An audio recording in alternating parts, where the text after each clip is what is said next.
Well, we just saw 50 Shades Freed, and on this show I take my friends, we go see a movie, we review it here in the car, and we have a discussion. The review video is spoiler-free, so if you're watching this video, if you're on the fence, or you're looking for a recommendation, you can watch this video to find out what we thought, and for a full discussion including spoilers, watch this video, and then watch the other video, which will be 50 Shades Freed movie discussion with spoilers.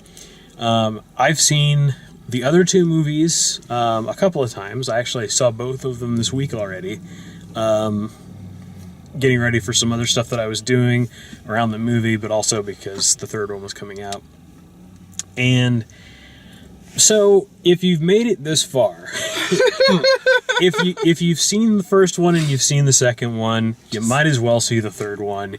I think it's probably the best made of the three. It has a better... It has serious pacing problems, but it's still paced better, I think, than the other ones.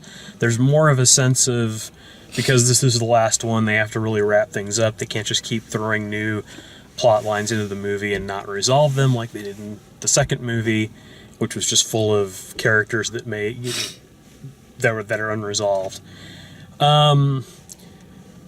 It's less like the rest of the series in a lot of ways.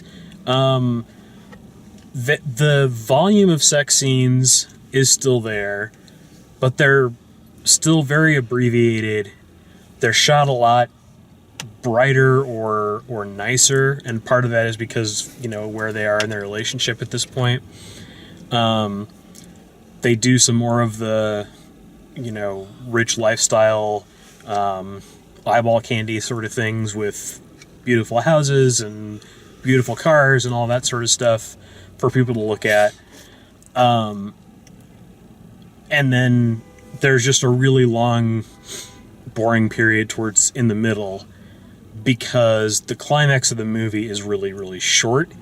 And honestly, I had not read the books. Having now seen all of the story that they decided to put it in movie form, this could have been a movie. They could have told this entire story in one movie, but they certainly made more money this way. They certainly, there were people that were at our opening night screening that were very excited to see this.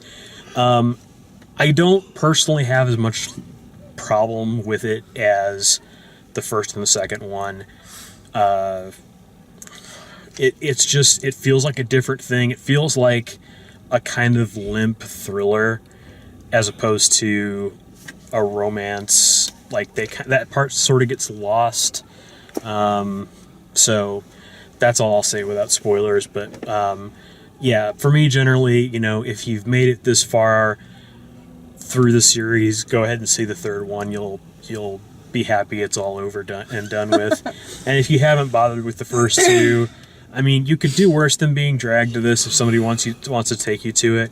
You won't have missed out on anything. It's not like there's really important salient plot points that they don't bring up in this again and, you know, rehash and reintroduce which characters are what and all that. So yeah, I mean, it's a dead average movie for me, where the other two were below average. So that's an improvement. What do you guys think? That's fair. Go ahead.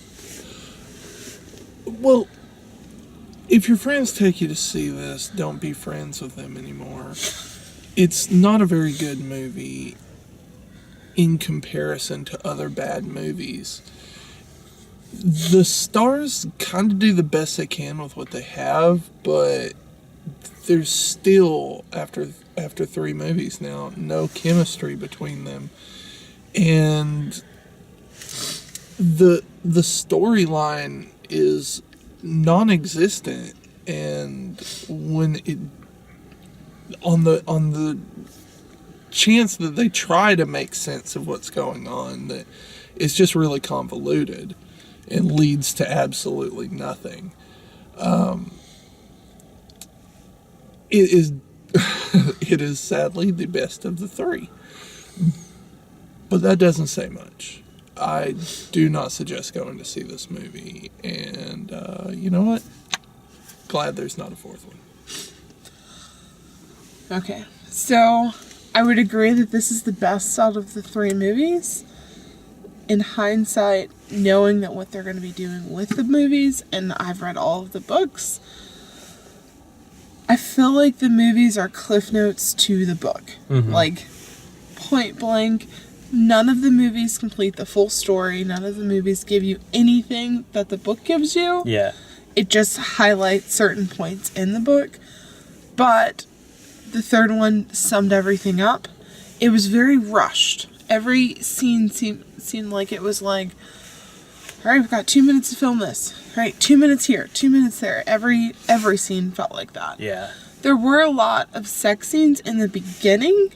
I felt like it was like a sex scene, and then It was front loaded with a bunch of them, and then it was just sort of every once in a while they'd throw another one in. But the ones they would like, the thrown in ones are like 30 seconds, and they're all the same thing. It's just like him kind of taking her clothes off, and then it cuts to something else. Yeah. I feel like they threw in the movie because they wanted to put them in there because of it. I feel like they put them all at the beginning rather than spacing them. The sex scenes in this one reminded me of in the old TV shows where it would cut to the window and the shades moving back and forth. That's kind of always been this. Tongue in cheek with That's kind of always been this series' deal, though, is that it never really goes.